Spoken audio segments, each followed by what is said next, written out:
2024년 3월을 기준으로요. 한국에 입국한 북한 이탈 주민 숫자가 3만 명이 넘습니다. 북한에 있을 때 비행기 타고 남조선으로 도망친 놈들이 있다. 동해로 서해로 가끔 오는 분들이 지금 가끔 뉴스에 나오지 않습니까? 그때 당시에는 내가 진짜 여기서 잡혀서 죽을 수도 있겠구나. 그때 남한으로 가는 게 정말 쉽지는 않구나.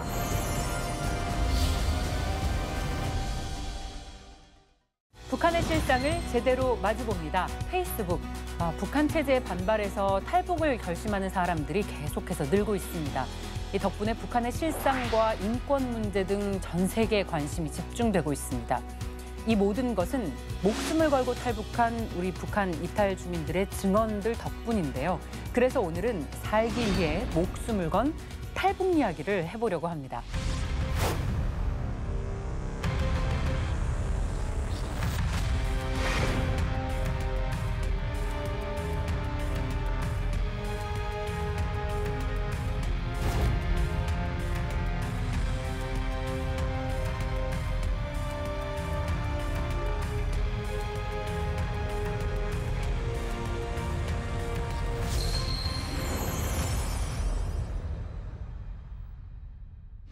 먼저 오늘 주제 함께 이야기해 주실 전문가분을 모셨는데요. 북한 인권기록보존소의 윤여상 소장님입니다. 어서 오세요, 소장님. 네. 반갑습니다.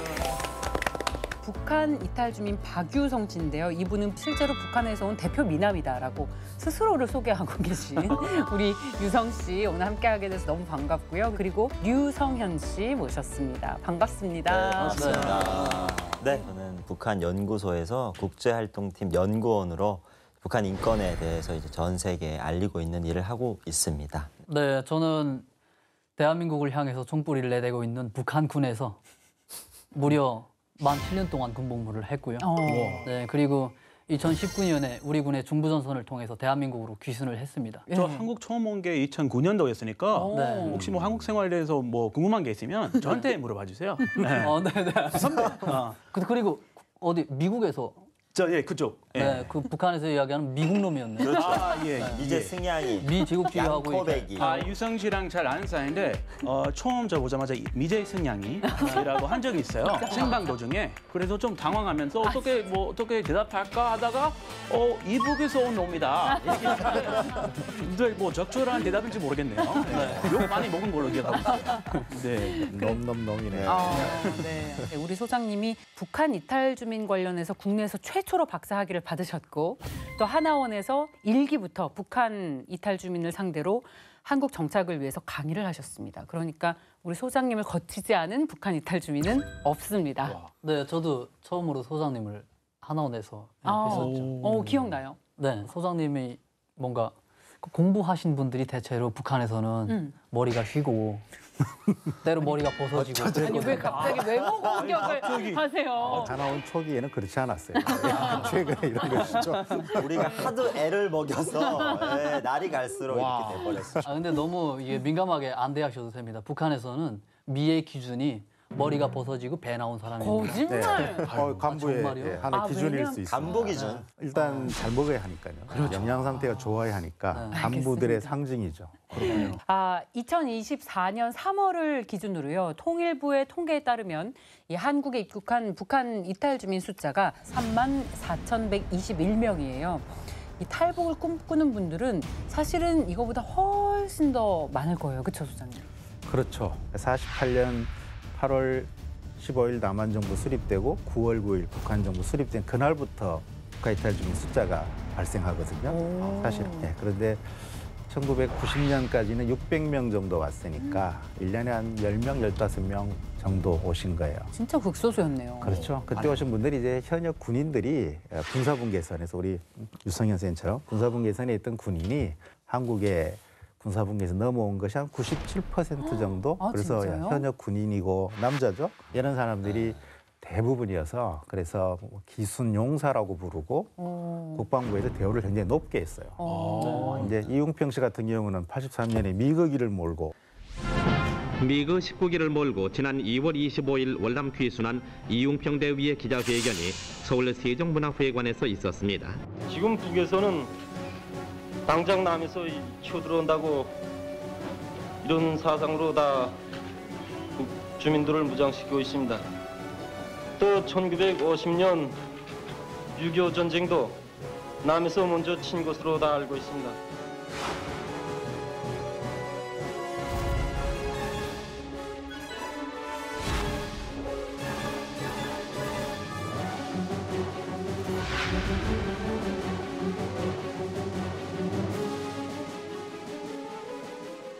아, 한국에 이은평 씨 전투기 와서. 탈북자. 아, 전투기 탈북자. 탈북자에. 아, 약간 어감 좀 이상한데. 뭐라 그래요? 전투기와 함께 오신 기순용사. 네, 이웅평 선생님께서 이 얘기 들으면 섭섭하실 것 같아요. 아. 우리랑 레벨이 달라요. 아, 그래요? 우리 탈북자. 어. 네, 그 선생님 기순 용사. 그러니까 그런 다양한 분들이 주로 오셨지만 대부분 그때는 군인들이 오셨고요. 네. 이제 90년대 이후에 유럽에 또 사회주의 국가 소련에 나가 있던 유학생들이 사회주의 체제가 이제 붕괴되지 않습니까? 네. 소련이 러시아로 바뀌잖아요. 네. 그러면서 이제 체코, 폴란드 동독에 가 있고 러시아에 나가 있던 벌목공들이 한국으로 탈출해 와요. 민간인으로 바뀌었죠. 94, 5, 6, 7년 되면 북한에 이제 고난의 행군, 식량 문제가 생기면서 식량이 없어서 목숨을 잃을 정도 되는 분들이 대거 중국으로 탈출하고 그분들이 중국에 있다가 한국으로 들어오면서 숫자가 100명, 뭐 1년에 1000명, 2000명 급속하게 네. 늘어나서 지금 3만 명이 넘은 거예요. 제가 북한에 있을 때 비행기 타고 남조선으로 도망친 놈들이 있다. 뭐? 네, 이런 거를 제가 군에서 들었거든요. 교육을 진짜요? 받았어요. 네, 받을 수 그렇죠. 있었겠죠? 네, 그래서 제가 가만히 생각해 보니까 그러면 남조선으로 도망간 게 한 100명쯤은 되겠다. 그러면 내가 이번에 가면 한 101명쯤은 되지 않을까? 이렇게 생각을 했는데 여기 와 보니까 제가 3만 몇 번째라는 거예요. 야. 나름 그래도 진짜 독한 마음 먹고 갔는데 국정원이라는 데 가니까 뭐 애들이 막 뛰어노는 거예요. 엄청난 대우를 받을 거라고 받을 줄 알았는데. 아니 지금 뭐 애들이 앞에서 줄 서 나보다도 용감하게 왔으니까 얘네는 빠르게. 네, 뭐 현실이 딱 직시되더라고요. 아, 진짜 그런 게 있군요. 네. 하긴 정보가 폐쇄돼 있으니까. 보로금 받으셨어요? 네, 받긴 받았는데 오. 네, X는 노코멘트 아, 그거 하겠습니다. 돈 받는 그럼- 거예요? 자, 여러분 여기서 보로금이 뭔지 설명을 잠깐 드리면 북한에서 군수품을 가져오거나 북한의 어떤 그런 제품들을 가지고 오면 그것에 대해서 값을 쳐줘서 한국 정부에서 돈을 줍니다. 예를 들면 앞서 전투기 탈북인 우리 이웅평 선생님 같은 경우에도 그러니까 1983년 기준으로 전투기 값을 16억을 쳐줬는데 그걸 지금 돈으로 환산하면 60억이 넘어요. 큰 액수네. 얼마나 큰 액수인지 아파트 느낌이 몇 채를 살 오시겠죠. 수 있는 거예요? 그러니까요. 혹시 제 잘- 가지고 온 게 뭐 총이라든지 저는 목함지레라든지 ICBM 하나 이렇게 메고 아니 저 양반이 진짜 이북 동생 말이 되는 소리예요, 그게? ICBM 하나 딱 메고 오면은 지금 잭팟인데. 박사님 말씀처럼 90년대 이전에는요 아주 적은 사람들이 그러니까 몇십 명 정도가 탈북을 선택을 했었는데 이후에 탈북이 본격화된 게 정말 먹고 살기 힘든 문제 그러니까 고난의 행군 때부터라고 알고 있습니다. 그렇죠. 그때는 이제 94년에 김일성 사망하는 시기잖아요. 그 시기부터 이제 북한의 고난의 행군, 시작이죠. 굶주림이라는 게 대규모로 발생해서 94, 5, 6, 7년에 대거 중국으로 식량이 없어서 식량 구하러 가는 목적으로 탈북을 해요. 식량 구하러. 그렇죠. 탈북해서 중국에서 이제 식량 구해 다시 돌아가기도 하고 그런데 북한의 그 사정이 식량을 한번 구해가면 식량 문제 해결되는 것이 아니고 또 와야 되고 또 와야 되고 이런 상황이란 말이에요. 그러니까 이제 한두 번 왔다 갔다 하다가 북한으로 돌아가지 않고 중국에 그냥 이렇게 은신처를 확보하는 분들이 많아졌어요. 그분들이 이제 중국에서 조선족 분들의 도움도 받고 이 집에서 좀 있어 보니까 그때 이미 한국과 중국 국교를 수교해서 한국 텔레비전이 중국에 다 나오고 조선족 분들이 서울로 돈 벌러 대거 와 있을 때거든요. 그러니까 이제 굉장히 남한은 굶주리고 못 사는 나라로 교육을 받았지만 실제 남한 텔레비전 보고 조선족 분들 남한 이야기를 들어보니까 이거는 뭐 상상할 수 없는 나라라는 거를 알게 된 거죠. 다르죠. 엄청난 문화적 충격을 받은 거죠. 그러면서 이제 중국으로 탈북했던 분들이 한국으로 계속 들어오기 시작하면서 90년대 중반부터 숫자가 계속 2배씩 늘어요. 98년에 72명이 오거든요. 근데 99년에 148명, 1년에 100명을 넘어요. 오, 이게 드디어. 엄청난 인원이에요. 잘 사는 거 아니까 이제. 그렇죠. 그다음에 이제 2001년에 583, 2002년에 1년에 1000명을 넘어요. 와, 근데 한국이 월드컵 우리 4강 진출했을 때 그 해에 1년에 1,000명을 돌파합니다. 그때 월드컵 효과 때문에 온 거예요? 왜 2006년? 뭐 저희들이 농담으로 그냥 한국 월드컵 4강 진출을 축하하러 1,000명 만나 그렇게 농담도 착한 하지만 마음이네요. 우리도 자그마한 힘을 보탰어요. 그런 것 같아요. 근데 그때 이미 중국에 30만 명 정도의 탈북민들이 나와 있었기 때문에 한국에 대한 정보도 좀 있고 또 한국으로 보내주는 브로커가 그때 많이 발생하거든요. 그러면서 한국으로 입국하는 규모가 대거 늘어난 거예요. 2009년이 되면 1년에 3,000명 가까이 들어왔어요. 와, 원래 10명 들어오다가. 저는 뭐 한국을 알 수 있는 방법은 그냥 뭐 공중파 채널로 좀 알았어요. 진짜요? 네. 북한에서 공중파 채널을 봤다고요? 네, 북한은 TV나 뭐 이런 전자 디바이스를 구매하면 우와. 무조건 고정을 하거든요. 다른 채널 못 쓰게끔, 북한 채널만 딱 보게끔. 네. 근데 그 채널이 잘 안 잡혀요. 아, 오히려. 네. 그러니까 자꾸 뭔가 보려고 자꾸 돌리고 이러다가 한국 채널이 나오는 거예요. 오히려. 네. 그래서 군사국에서는 가까운 지역은 한국 텔레비전, 한국도 라디오 잘 나오죠. 채널 이 시그널이 좋아요. 그렇죠. 북한을 이겨버려요. 잘 가죠. 네. 그 같은 뭔가 TV를 보는데 저 남조선에서는 드라마를 하루 종일 하는 거예요. 우와. 그리고 화질도 엄청 좋아요. 와, 화질도 좋아요? 네, 한국 채널은 DVD 보는 것처럼 이렇게 좋아가지고 빠져들게 되죠. 와, 드라마 많이 봤겠네요. 근데도 도망갈 생각은 못했어요 그때. 그렇죠. 너무 어려가지고 그때는. 아, 그렇군요. 네. 어떻게든 한국 문화를 접할 기회들은 생기는 것 같아요. 대부분 이제 우리 성현 씨 말씀처럼 남한의 영화, 드라마를 북한의 한류가 엄청나게 북한에 들어가 있기 때문에요. 미국 사람, 유럽 사람들도 그래요. 드라마 보고 뭐 그 BTS 미국에서도 한류 보고 오고 북한도 유럽에서도 마찬가지네요. 오잖아요. 예, 북한이 그렇게 폐쇄돼 있지만 한류의 바람이 매우 빠르게 전달돼 있기 때문에 지금 이제 외부 정보를 많이 접하고 한국에 대한 동경, 비교 이런 것을 통해서 한국에 오는 분들의 비율이 훨씬 더 많습니다. 그 중국을 통해서 탈북한 북한 이탈 주민들이 한국으로 입국하는 숫자도 계속해서 늘고 있는데 그 소장님, 북한 이탈 주민이 중국에 더 이상 머무를 수 없는 분위기가 형성이 될 수도 있는 거잖아요. 실제로 최근에 사회 문제가 되기도 했고요. 그렇죠.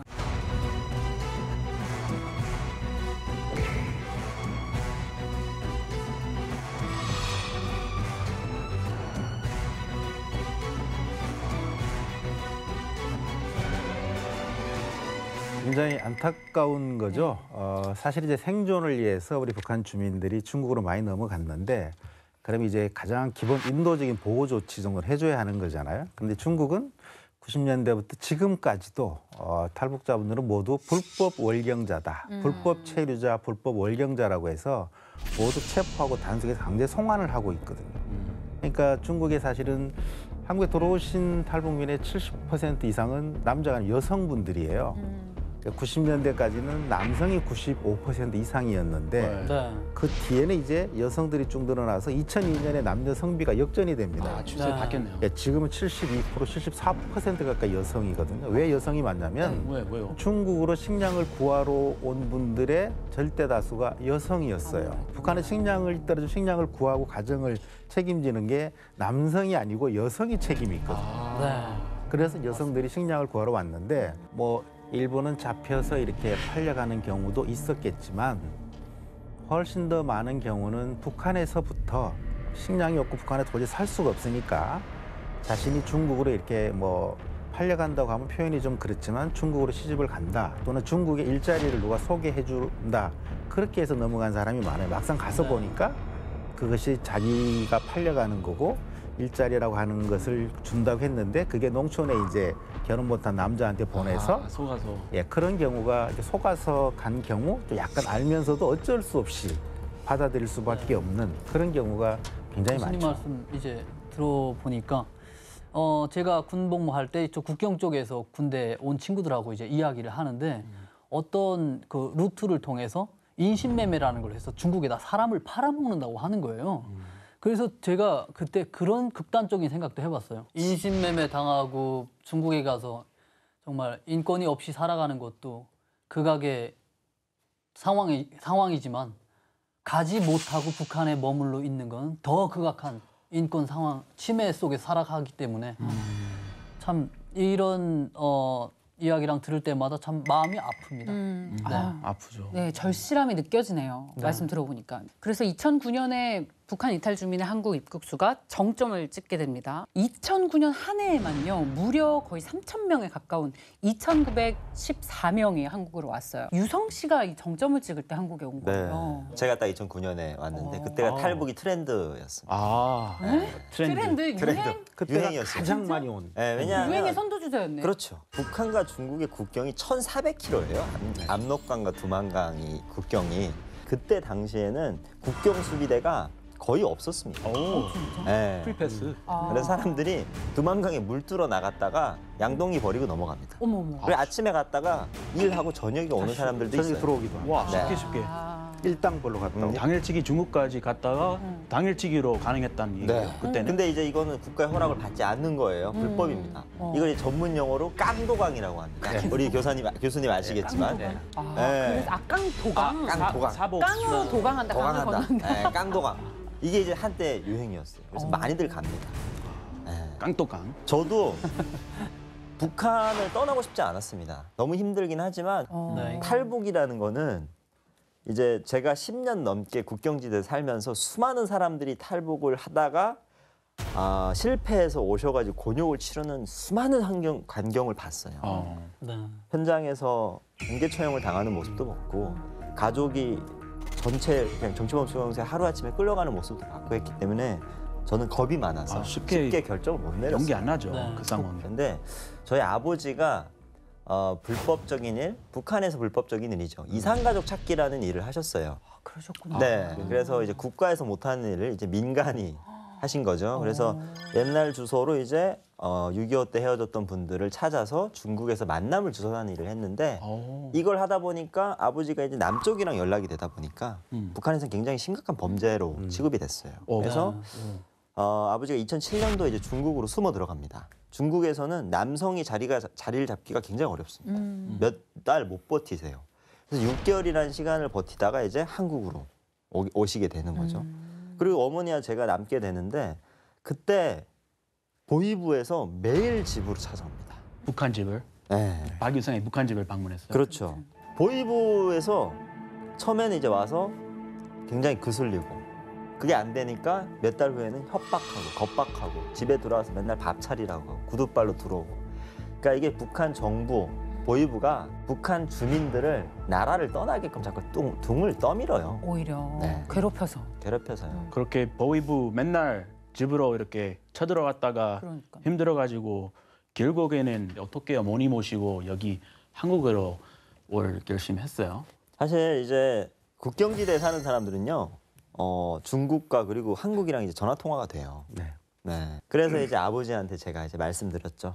아버지 잘 지내십니까? 이거 먼저 얘기해야 되는데 원망이 혼자 잘 먹고 잘 사니까 좋아요. 이렇게 아버지 얘기를 했어요. 뭐라고 대답했을까요?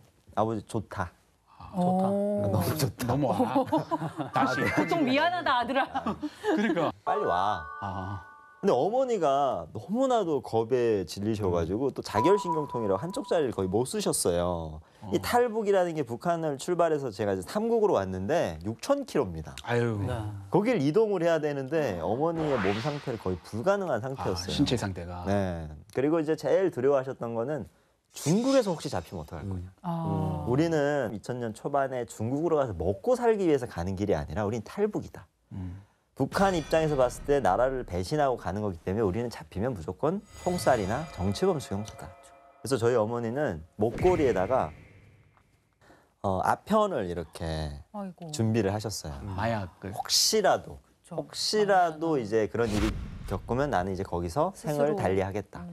이런 결정까지 하고 이제 저를 따라 나왔죠. 그래서 아버지가 이제 루트를 다 설정을 했어요. 네, 그래서 이제 아버지가 한국에서 도우셨군요. 그렇죠. 그래서 그 당시에 저희가 1인당 2,500불의 브로커 비용을 지불을 하고 2,500불. 네. 그거 우리나라 돈으로 300만 원 그러니까. 넘는데. 그렇게 해서 이제 3국을 걸쳐서 7개월의 시간이 걸렸습니다. 집을 나서서 대한민국에 딱 입국하는 그날까지 7개월이 걸려서 얼마나 왔는데 저게 며칠 걸렸죠?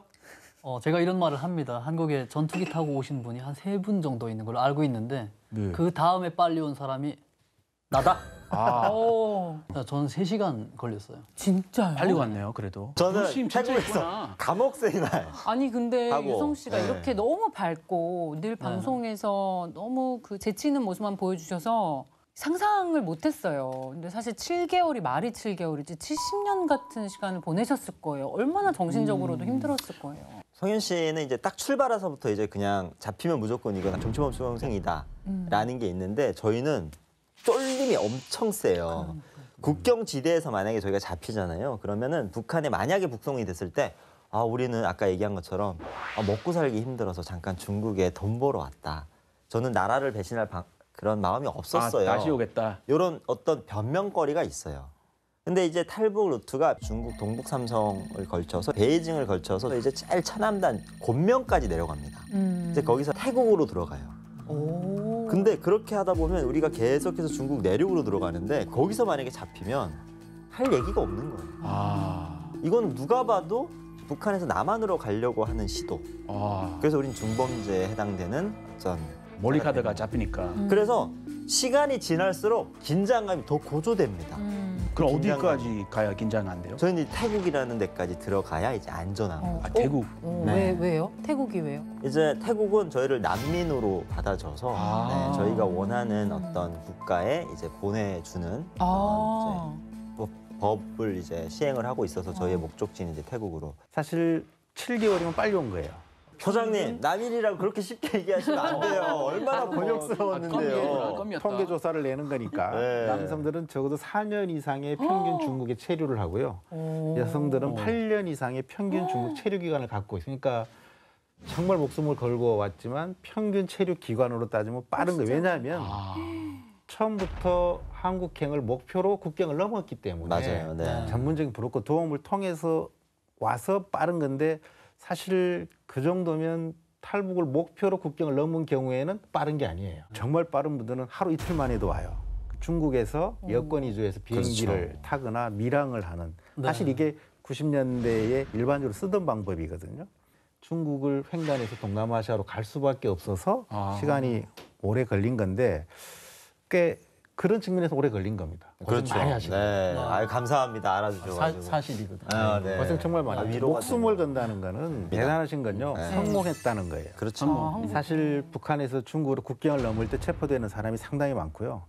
중국에서 체포돼서 북한으로 강제 송환되는 사람은 숫자를 헤아릴 수 없을 만큼 많습니다. 맞아요. 그렇게 되면 아까 이야기한 대로 공개 총살을 당하거나 정치범 수용소로 가거나 적어도 교화소나 남은 가족들의 극심한 탄압 여러 가지 그런 것들이 주어지는데 그 체포되지 않고 한국이 성공했다는 것 자체가 시간이 아무리 걸렸더라도 이건 대단한 것이고 대단하죠. 정말 큰 성과인 거예요. 그래서 우리가 되게 얘기를 쉽게 하고는 있지만 만나는 북한 이탈 주민들, 한국에 들어와 계신 분들에 대해서 정말 따뜻하게 감싸 안아줘야 돼요. 네. 이 최근에 중국과 북한 국경이 더욱 강화되고요. 주요 탈북 루트 또한 경기가 굉장히 삼엄해졌습니다. 김정은이 여기에 대해서 촉각을 곤두세우고 있기 때문인데 그래서 탈북할 수 있는 여건이 잘 안 됩니다. 그럼에도 이 자유를 찾아서 한국으로 오는 북한 이탈 주민들의 소식은 여전히 이어지고 있죠. 그중에서도 최근에 해상 탈북 뉴스가 눈에 띄더라고요. 바다를 건너서 오거나 강을 헤엄쳐서 오는 분들이 종종 있었기 때문에 이게 새로운 탈북 루트는 아니잖아요. 그렇죠. 사실 코로나가 발생하기 전 2019년까지는 연간 1,000명 정도는 입국을 했거든요. 그래서 코로나가 발생하면서 그해 229명, 그다음에 63명, 67명. 이거는 뭐 1990년대 수준으로 뭐 급격히 감소한 거잖아요. 조중 국경의 감시가 너무 촘촘해졌고 강하고 특히 북한 내에 계시는 분은 아무리 지금 브로커들이 활동해도 국경을 넘는 게 너무 어려워서 브로커 비용도 예전보다 뭐 10배, 20배 이상 올라 있거든요. 그래서 이제 기존에 많이 사용하던 탈북 루트의 이용이 어렵다 보니까 동해로 서해로 가끔 오는 분들이 지금 가끔 뉴스에 나오지 않습니까? 기존에 오던 중국 경로의 숫자가 급격히 감소하다 보니까 해상으로 오는 숫자가 조금 더 많아 보이는 그런 측면이 있는 거죠. 비례적으로. 그래서 1년에 몇 건 정도니까 뭐 많이 늘었다 그렇게 보기는 어려운 거죠. 근데 또 철은 씨 아시잖아요. 네. 철은 씨 같은 경우에는 헤엄쳐서 오는 게 가장 안전하고 쉽겠다라고 생각해서 헤엄쳐 왔다고 하는데 왜냐면 저희도 상식적으로 육지로 오면 사람들한테 눈에 띌 수 있고 지뢰가 있고 이래서 육지로 오는 탈북 루트가 가장 어렵다고 알고 있거든요. 근데 배 같은 경우는 뭔가 좀 육지가 보이지 않는 데까지 쭉 나갔다가 이렇게 다시 돌아오곤 하는데 밖에 나가서 공에서 나가서 통신 장비가 끊긴다던가 그러면 방향을 잃잖아요. 네, 그 참 감이 안 오는데 헤엄치면 뭔가 그래도 연안을 따라올 수 있으니까 그 감을 잡고 올 수 있는데 배로 오는 게 참 대단한 것 같아요. 그래요. 북한 사람들 헤엄치는 걸 어디서 배워요? 수영을 해요? 어릴 때? 그러니까 저도 그게 궁금하더라고요. 요게 군대에서 배우나요? 고등학교에 수영 과목이 있어요. 네, 그래서 수영을 또 대부분 또 가르치고 탈북을 독려하는 수업이 있습니다. 그래서 이렇게 우리는 그걸 배우고 나라를 배신하는 거죠. 아, 나라가 착한 네. 일을 하고 있네. 아주 좋은 일을 하고 있어요. 아, 그리고 착하다. 북한이 이 학교 안에 수영장이 있어요. 있어요, 모든 학교에? 학교 미국이랑 수영장이 마찬가지네. 있어요 또. 수영장 운영되는 학교는 뭐 극히 드물고요. 그냥 대부분 정확한 얘기를 하죠. 좀 잘 살았던 아니 걸로.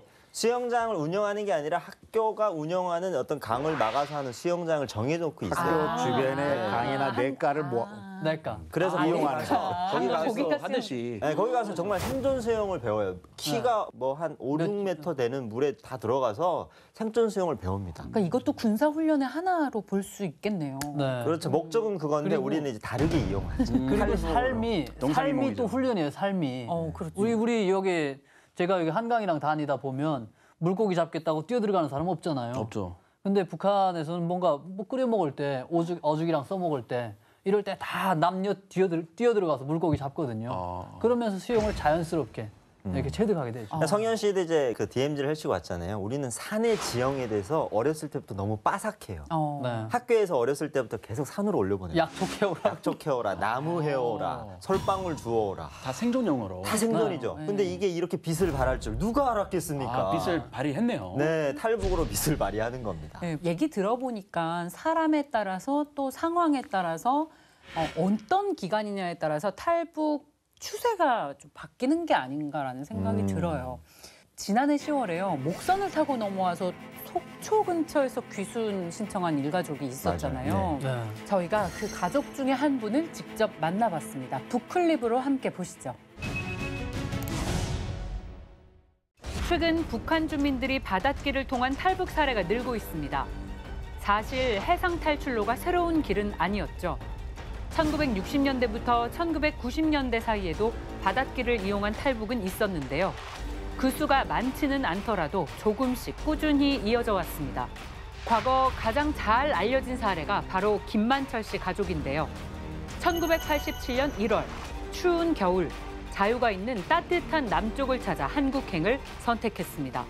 멀지 않아 망하리라고 생각하면서 그 이하에서 더 살아갈 수가 없기 때문에 탈출한 것입니다.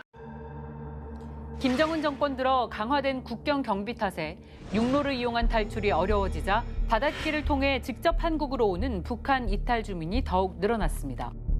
그 어떤 외부적 지원도 허용하지 말며 국경을 더욱 철통같이 닫아매고 우리 모두가 1950년대 전승세대가 지녔던 불굴의 정신으로 살며 투쟁해 나갈 것을 요구하고 있습니다. 2020년 북한은 코로나19를 이유로 바닷길마저 빗장을 걸었습니다. 비상방역법을 제정 시행하고 해안 연선 지역 출입에 더욱 날을 세워 관리했습니다. 이토록 삼엄한 경비를 뚫고 자유를 찾아 바다로 향하는 북한 주민들의 한국행 도전은 계속 이어지고 있습니다. 지난해 10월 함경도를 떠난 목선 한 척이 대한민국 영해에 도착했는데요. 가족이 함께 타고 온 것으로 알려져 화제가 되기도 했습니다. 바로 북한 이탈 주민 규리 씨의 가족 이야기입니다. 아직 얼굴을 공개할 자신은 없다며 양해를 구했지만 밝은 모습으로 현재 한국 생활에 적응 중인 모습이었습니다. 규리 씨가 가족과 함께 탈북을 결심하게 된 계기는 무엇이었을까요? 일단은 계기가 한국 방송을 이렇게 접하면서 거기에서 이제 탈북민이 직접 나와서 연설하는 그런 컨텐츠가 있었어요. 그분은 이제 일단 엄청나게 못 살고 가난하게 살다가 임신매매로 팔려와서 그런 사연을 그대로 얘기를 했어요. 근데 북한 사람들은 너무 섞어 산다. 네, 그러면서 한 명이라도 더 여기에 왔으면 좋겠다. 우리처럼 자유를 누리며 행복하게 살았으면 좋겠다. 막 울면서 연설을 했는데 그때 엄청나게 가야 되겠다는 좀 그런 마음을 가졌던 것 같아요. 규리 씨는 엄마와 이모와 함께 탈북했습니다. 탈북할 결심도 쉽지 않았지만 가족을 설득하는 건 더 쉽지 않았습니다. 규리 씨의 결정에 두 분의 반응은 어땠을까요? 이모는 생각보다 설득하기 쉬웠는데 엄마는 처음에 반대를 하셨어요. 그래서 제가 엄마한테 엄마는 지금 인생을 좀 오래 살았다면 오래 살았는데 뒤돌아보면 허무하지 않냐. 그러니까 엄마가 말을 못하고 또 바꿔놓고 딸이 그렇게 허무하게 살다가 죽는다고 생각하면 엄마는 가슴 아프지 않냐고 했더니 엄마가 그럼 가자 하고 죽을 수도 있으니까 약도 준비해서 같이 가자 하고 사실은 같이 떠나서 왔어요. 규리 씨 가족이 선택한 탈북 수단은 바로 목선을 타고 한국 영해로 넘어가는 것. 어떻게 배를 타고 올 생각을 했는지 궁금합니다. 한경남도 해안 근처에서 저는 살아서 사실 국경하고 거리가 멀어서 그런 육상으로 온다는 건 상상을 할 수가 없는 거였거든요. 다행히도 저희는 이제 배 운영을 하다 보니까 배라는 게 어떻게 보면 차를 가지고 있는 것만큼 저희가 운전을 하면 올 수 있는 길이니까 저희는 이제 배를 가지고 있으면서도 왜 못 가냐 바보 같은 생각 들어서 갑자기 가야 되겠다 싶어서 오게 되었습니다. D-Day는 해상경보가 끝난 날 밤 똑부러지게 준비한 짐을 모두 싣고 규리 씨 가족은 바다로 향했습니다. 딱 출발하려고 엔진을 켰는데 누가 엔진 소리가 들리니까 어디 갔냐 묻더라고요. 저희 배가 소속된 부두는 검열이 심한데 일부러 검열이 없는 부대에 정박을 해뒀거든요. 그래서 저희는 이제 제가 원래 있던 그 부두로 간다. 그쪽에 정착했다. 아침에 이제 배가 나가 출발을 한다고 하니까 그때 이제 머리를 끄덕이고 말을 해주면 이런 오해는 안 샀을 텐데 하고 보내주시더라고요. 그렇게 준비된 경로로 나가서 한국으로 이제 바로 출발을 했습니다. 밤에는 항해하고 낮에는 쪽잠을 자며 자유를 찾아 한국으로 가는 길. 심지어 북방 한계선 근처에서는 북한 경비정과 추격전까지 벌였다는데요. 목선은 추적이 안 잡히잖아요. 근데 저희 이제 GPS가 켰다 껐다 하면서 추적이 잡혔나 봐요. 뒤를 돌아보니까 밤에 이제 불빛이 있는 거예요. 저기 분명히 383 그 국경 경비대 같다 하는 거예요. 그러니까 결국엔 우리를 발견하고 멀리서부터 쫓아온 거예요. 그때 당시에는 내가 진짜 여기서 잡혀서 죽을 수도 있겠구나. 그때 남한으로 가는 게 정말 쉽지는 않구나. 네, 그때 진짜 절감했어요. 막 하늘에 대고 빌기도 하고 막 서로 막 이모도 빌고 막 서로 막 빌면서 그러면서 이제 정말 38선을 넘었어요. 넘었더니 일단 넘는 순간 제가 뒤를 돌아봤거든요. 정말 이렇게 돌아가더라고요. 막 그렇게 급하게 따라오더니 배를 이렇게 돌리는 게 다 보이거든요. 진짜 거의 왔다는 거죠. 제가 그 돌리는 것까지 다 보여. 너무 그때는 막 간이 떨어지는 줄 알았어요. 고생 끝에 도착한 한국 영해. 처음 만난 사람은 누구였을까요? 맞아준 분이 처음에 이제 어민이었어요. 네, 저희한테 북한에서 오셨어요? 하고 묻는 거예요. 네, 그래요. 라고 하니까 그분이 이제 잘 오셨어요. 하시더라고요. 그 말을 들으니까 제가 잘 선택했구나 싶었어요. 앞으로 어떤 방법으로든 북한을 탈출하는 사람들이 이어질 거라는 규리 씨. 북한 주민들의 눈과 귀, 입을 막아도 김정은 체제에 대한 불만, 자유를 향한 갈망을 꺾을 수는 없을 겁니다. 그 목선 타고 북한 빠져나갈 때 계속 북한 경비정이 쫓아갔다고 했잖아요. 상상만 해도 너무 무서워질 것 같아요. 저 같으면 절대 못하실 것 같아요. 진짜요. 근데 북한에서 해상으로 탈출한다는 건 육상으로 탈출하신 분들한테 좀 죄송스럽긴 하지만 어쩌면 훨씬 더 어려운 준비, 난관, 위험을 갖게 돼요. 북한에서 해상, 특히 우리 남쪽과 가까운 해상 지역은 정말 철저하게 2중, 3중에 봉쇄를 합니다. 그러니까 배를 갖고 나오는 것 자체가 거의 불가능하고 나온다고 해도 좌표를 찍어서 남쪽으로 안전하게 온다는 것은 그 누구도 보장할 수 없거든요. 실제로 북한에서 떠난 배가 일본 해상으로 이 백골 상태로 도착하는 배가 1년에 엄청 많습니다. 진짜요? 네, 실제 일본 해상청이 어머, 어머. 그 배들을 북한으로 다시 보내는 작업을 하는데 북한이 잘 받지 않거든요. 그러니까 해류가 일본 쪽으로 흘러가거든요. 그러니까 그분들이 업으로 나와서 조난을 당하신 분들인지 한국행을 목적으로 나왔다가 조난 당하신 분들인지는 정확하게 알 수가 없거든요. 그러니까 이거는 엄청나게 많은 분들이 해상으로 해서 일본 쪽으로 사망을 하는 거기 때문에 배를 타고 해상 수영을 하든 배를 타고 한국에 도착한다는 건요. 정말 어려운 과정이고 도착하신 분들의 수가 시도했던 분들의 비율에 대해서 대단히 적을 거다. 실패한 네. 분들이 엄청 많을 거라는 거 우리가 감내해야 하는 것이에요. 다시 한번 느낍니다. 우리가 대한민국에 살고 있다는 것 얼마나 감사한 일인지. 많이 그리고 한국에 들어오시는 이런 북한 이탈 주민에 대해서 정말 우리가 존중하는 마음을 가져야 되겠다라는 생각 매번 하는데 오늘 특히 더 그러네요. 아 근데 성현 씨 계속 탈북 루트 부심을 갖고 계시는데 얘기 좀 해주세요. 3시간이면 그럴 만합니다. 아니 3시간. 야 근데 3시간 동안 또 얼마나 드라마틱한 일들이 있었을지.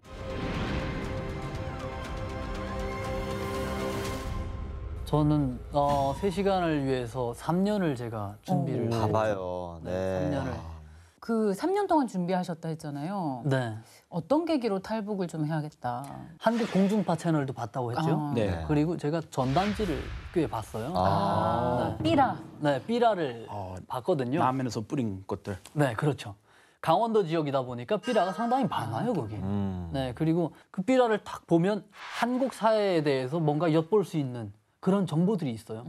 예를 들어서 북한 교과서에는 저 남조선은 학생들이 학교 가지 못하고 길거리에서 구두 닦기 하고 있고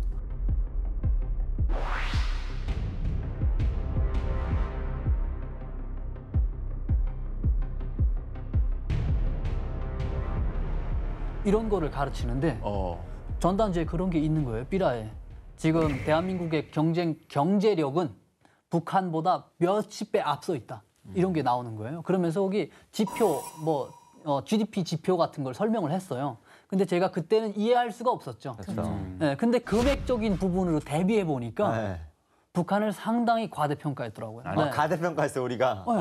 예를 들어서 한국에는 1인당 GDP가 뭐 1000이다. 네. 근데 북한 돈에는 100밖에 안 된다. 근데 100도 안 되잖아요, 사실상. 근데 제 주변을 쭉 둘러보니까 이건 100 아니야? 30도 안 되는 거예요. 그 100은 김정은. 네. 그러니까. 밑자. 네, 그래서 저들이 일방적으로 우리를 비난하는 건 아니로구나. 이게 어찌 보면 신빙성이 있구나. 그리고 거기 또 그런 내용이 있어요. 전쟁은 누가 일으켰나? 6.25 전쟁. 그 멘트를 딱 그렇게 던져요. 그래서 누가 일으켰을까? 이렇게 생각을 해보는 게 중요하더라고요. 북한에서는 그 6.25 전쟁 3일 만에 그 수령이 위대해서 서울을 해방하고 이런 걸 가르치거든요. 근데 제가 나름 학교 때 쌈 좀 해봤거든요. 근데 선빵이 기본이에요. 선빵. 학교 짱 출신이시구나. 짱은 아니더라도 골목 대장이군요. 네, 골목 대장. 통일되면은 약간 곤란할 수도 있을 것 같아요. 학폭. 북에서 학폭 논란이. 아니 이건 일방적인 폭력이 아니고 싸움했다는데 싸움. 알겠습니다. 민주화보다 주먹이었네. 그래서 이거 제가 딱 맞아본 경험이랑 이렇게 종합해 보면 맞고 반격을 하는 데는 이거는 상당한 시간이 필요해요. 그렇죠. 근데 3일 만에 딱 했다는 거예요. 그래서 이거 뻥이로구나. 그때 깨달았죠. 군대 가기 전에. 네. 전단지 보고. 네. 그래서 이 사회는 아니다 하고 결단을 내렸던 거죠. 네. 아니 그럼 군사복무 기간에 그러면은 그 DMZ 근처에서 복무를 하면서 이제 루트를 알아봐서 3년 동안 준비를 한 거예요? 아니면은 군사복무 지역이 좀 다른 데였다고 들었는데 그럼 어떻게 거기를 간 거예요? 제가 있던 지역은 함경도, 함경도. 함흥, 덕성. 함경남도에서 그러면 이 DMZ까지를 네. 군인 신분으로 네, 탈영해서 탈영이죠, 탈영. 탈영해서 간 거예요? 그럼 탈행병 생겼다고 하면 다 계속 쫓겼을 거 아니에요? 난리 났을 것 바로 같은데. 비상이잖아요. 네, 그래서 그 찾지 않게끔 만들어 놓은 거예요. 이 보약을 다 썼죠, 보약. 다 보약? 쓰고. 뇌물도 좀 쓰고. 제가 뭐 너 남조선 갔다 올 거야 이렇게 하고 하는 건 아니잖아요. 그건 아니고. 네, 그래서 잠시 어디에 좀 자리를 좀 빌 건데 눈 좀 감아달라. 이렇게 하고 뇌물을 좀 준 거죠. 그러니까 이제 강원도가 본인이 고향이어서 사실 함경남도에서 이제 강원도까지는 이제 어떻게든 뭐 그거는 북한 땅이니까 네. 갈 수는 있잖아요. 네. 근데 이제 거기서 민간인이 출입할 수 없는 지역을 지나서 심지어 거기서 근무도 안 하니까 뭐 아는 사람도 없을 거고 지형도 모르는데 거기를 지나서 남쪽으로 오겠다. 이걸 머릿속으로 생각하고 네. 준비도 했을 것 같은데 제가 휴대폰으로 이렇게 작전 지도 같은 거 이렇게 지도 한반도 그 지역이 있어요. 그걸 찍고 네. 그리고 시간 날 때마다 혼자 자꾸 지도를 보는 거죠. 그리고 이걸 외웠어요. 다 지도를 외워버린 거죠. 어느 지역 어디 가면 어떤 뭐 지형이 나오고 이거를 다 외웠던 거예요. 작전 지도를 찍었어요. 탈주랑 똑같은 탈주랑 똑같은 외웠잖아요. 그것도 쉽게 접할 수가 있는 게 아니잖아요. 그 정도도. 그렇죠. 그 군인이니까 가능했나? 네, 군인이니까 또 그런 아이디어도 아마 떠올랐었던 거죠.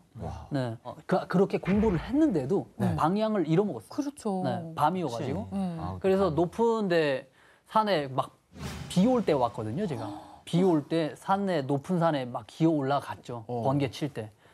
그리고 주변을 쭉 둘러보니까 DMZ 철책이 정말 이렇게 쫙 능선을 따라 비치는 거예요. 아, 불빛이 거기가 네, 있으니까. 그게 저에게는 희망의 등대죠. 그렇죠. 저기를 향해 간다. 네네. 예, 근데 제가 이 생각은 한 3년을 준비하다 보니까 계절 어떤 시간에 가느냐가 가장 중요했어요. 근데 우리 한반도에 반드시 찾아오는 게 있잖아요. 7, 8월이면 장마가 오거든요. 장마. 네. 그리고 장마가 오면 비가 자꾸 오니까 북한군 같은 경우에 경계를 제대로 할 수가 없어요.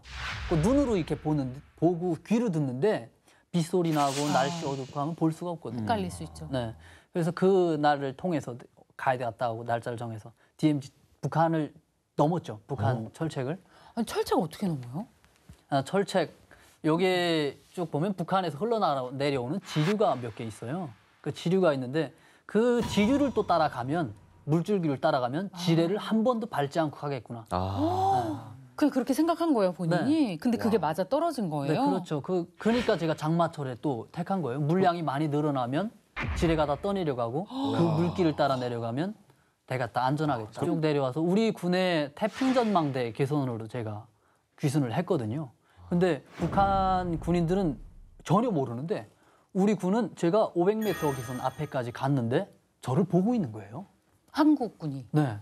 갑자기 불빛이 그냥 저한테 쫙 쏟아져요. 우와, 진짜예요? 이거 대한민국. 거짓말 아니죠? 진짜요, 영화인데? 우리 군의 어떤 이 정말 높은 경계 이런 망 이게 지금 보여주는 거죠. 그러네요. 네. 그 불빛이 쏟아지니까 제가 손을 딱 흔들었죠. 와. 안녕. It's me. 그러니까 확성기를 붑니다.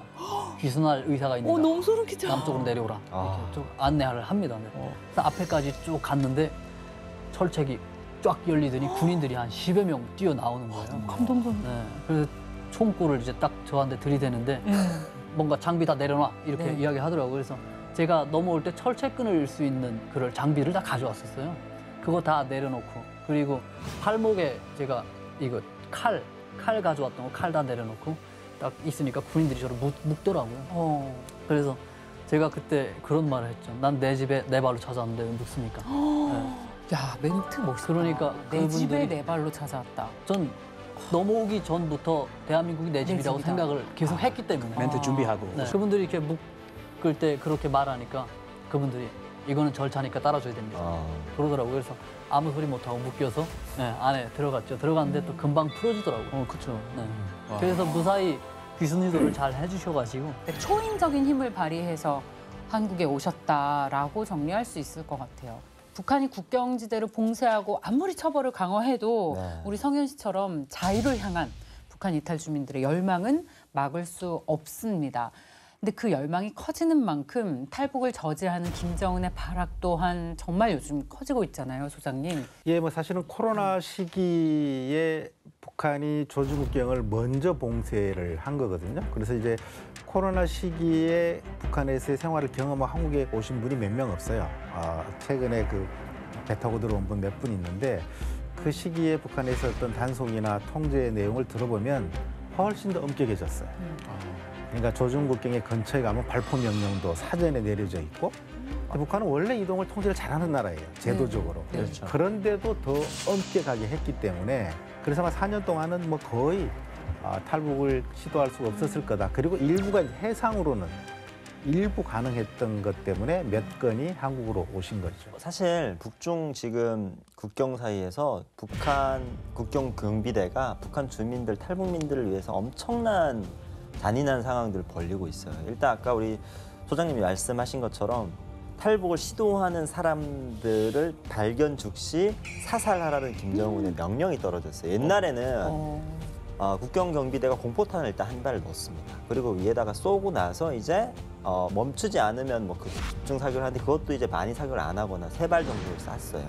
근데 지금은 정말 기관총을 걸어놓고 탈북하는 사람들 그 즉시에서 이제 사살하고 그리고 심지어는 군인들 국경 경비대가 탈북하는 사람 3사람만 잡으면 북한에서는 그래도 되게 공로를 많이 인정해주는 국기훈장 1급을 포상으로 수여할 정도로 사실 김정은이 탈북에 대해서 굉장히 신경을 많이 쓰고 철저하게 막고 있습니다. 포상하는구나. 네. 북한에서 남북연락사무소랑 막 폭파했잖아요. 네. 뭐 그 시점에 탈북자들을 어떻게 타도하라 뭐 이런 거 하면서 평양에서 막 군중 시위 같은 것도 했거든요. 그래요? 네. 아마 그 기점으로 북한 사람들이 좀 깨달음을 얻었을 거라고 저는 생각을 해요. 오히려. 네, 오히려. 한국에 저렇게 많은 사람들이 갔나? 네, 저는 100명 간 줄 알았다고 했잖아요. 네, 그래서 이런 통제를 하면 할수록 언젠가는 그게 진짜 주민들의 그 반발심이 점점 커지고 네, 자기 김정은 정권에 그냥 종말만 촉구하는 거죠. 재촉하는 거라고 봅니다. 네. 북한은 김정은 집권 이후 탈북에 대해서 그 어느 때보다 강도 높은 처벌로 기강을 잡고 있습니다. 그럼에도 김정은 체제에 대한 불만, 자유를 향한 갈망은 더욱 커지고 있죠. 목숨을 걸고 한국으로 와서 북한의 실상을 폭로하는 북한 이탈 주민들은 앞으로 더 많아질 겁니다. 자, 오늘 함께 하신 소감 어떠셨는지 먼저 소장님께 여쭤볼게요. 물론 가슴 아픈 이야기도 많고 또 우리가 북한에 대한 애정 그러면서도 뭔가 좀 변화 희망을 갖는 그런 것들을 함께 생각해 봤고요. 아마 북쪽에서 나오시는 것이 더 어려운 상황이면 틀림없지만 사람의 마음에 따라서는 그래도 일정한 그 탈출구가 존재하는 것이기 때문에 그걸 좀 더 넓히는 작업들을 우리가 함께 하면 좋겠습니다. 네. 매우 즐거운 시간이었습니다. 저는 아무리 김정은 정권이 탈북을 철저하게 막더라도 이 자유에 대한 갈망은 막을 수가 없겠구나. 절대 못 막겠구나. 앞으로 굉장히 더 많은 사람들이 북한의 독재를 벗어나서 대한 자유민주주의 국가로 오겠구나 이런 희망을 좀 생각하게 됐습니다. 네. 뭔가 북한에서도 많은 사람들이 자유를 향해서 지금 갈망을 하고 있고 자유를 꿈꾸고 있으리라고 저는 생각을 합니다. 제가 오늘 이 자리를 통해서 뭔가 다른 분들도 많이 보실 거잖아요. 해외에 나와 있는 북한 사람들이라든가 그런 사람들이 좀 새로운 변화를 만들었으면 하는 바람입니다. 자, 북한의 실상을 마주보는 시간 페이스북은 여기까지입니다. 다음 주 새로운 이야기로 돌아오겠습니다. 고맙습니다.